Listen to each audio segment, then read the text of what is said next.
Yo, what's good everyone? Welcome back to another video, and today we're going to be talking about the two things that you'll need when you're appointment setting, otherwise they won't book in a call. Okay, let's get straight into it.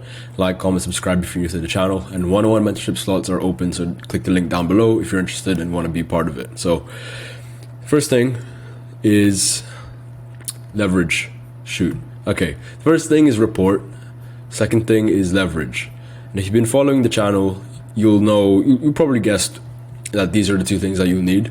Super important. I always stress it. But for the newcomers, these two things go in tandem. You need both report and you need leverage when you're booking someone in. So, or before you even book someone in, you need to have that report built up and then that also leverage. And we'll go into each of these in a minute.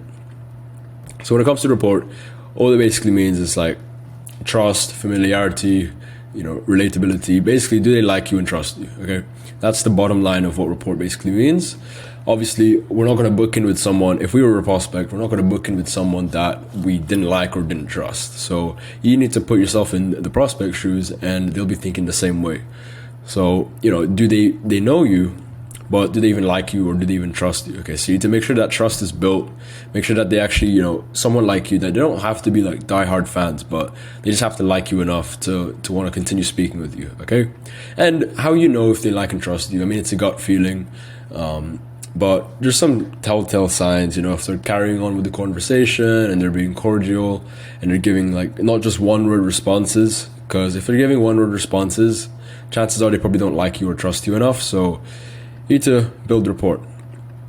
So be authentic in a world full of fakes and actually want to help them. Have that big brother mentality. So this is the best way I can put it, is have that big brother mentality. If you have a big brother, it's your brother, right? It's blood.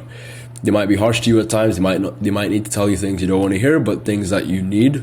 But also at the end of the day, you love them. And that's basically the big brother mentality. Be authentic. A lot of people are just reading off a script, and it's pretty obvious that it might sound like AI, or it's just they're not listening to the prospect's problems and pains. So you want to flip that on its head. You want to be authentic. You actually want to basically type and talk to them like they're just another friend or someone you know well. Okay, that's my approach, at least. When it comes to different niches, when you have to be more professional, that's fine, but the principles stay the same.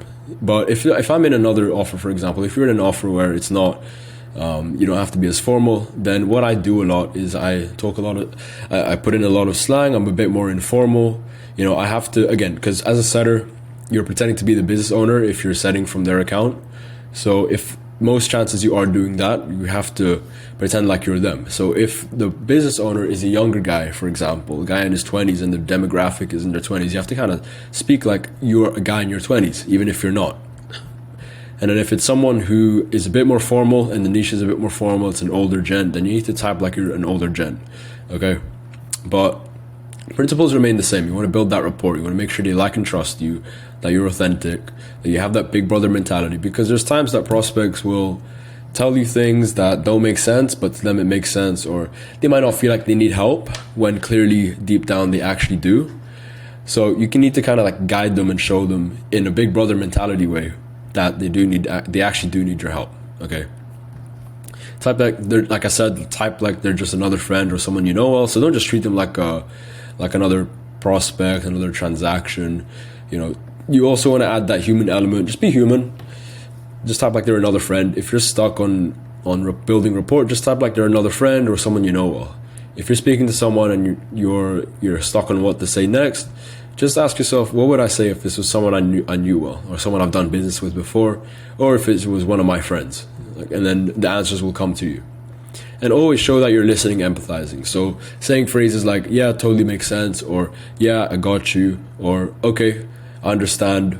These things, always kicking the conversations off with those kind of phrases is always going to help, and it always shows that they're listening, instead of you just always drilling them with questions like an interviewer. So that's the first thing, that's rapport. The second thing you need, we're not done yet. The second thing you need is leverage. So you need rapport because you want them to like and trust you, not just know you, okay?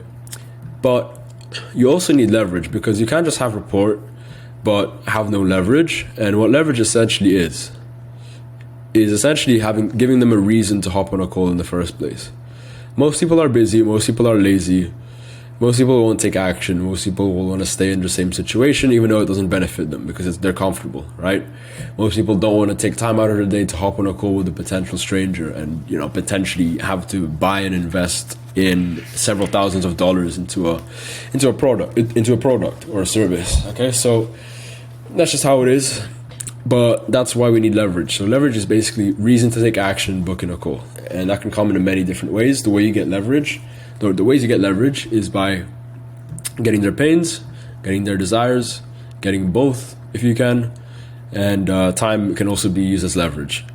So the only reason, and this goes in sales, this is classic sales advice, is the only reason people will take action is if they're in enough pain, they have enough desire for something or some things, they're in both states, and you know the time is a bonus too, but I'd say it counts as well. Like, and if they've been stuck in the same situation trying to figure things out on their own for a long time.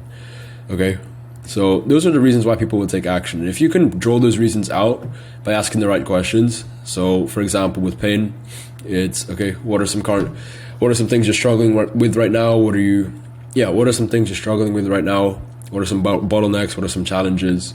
Oh, why do you think you're struggling? What have you tried to fix this?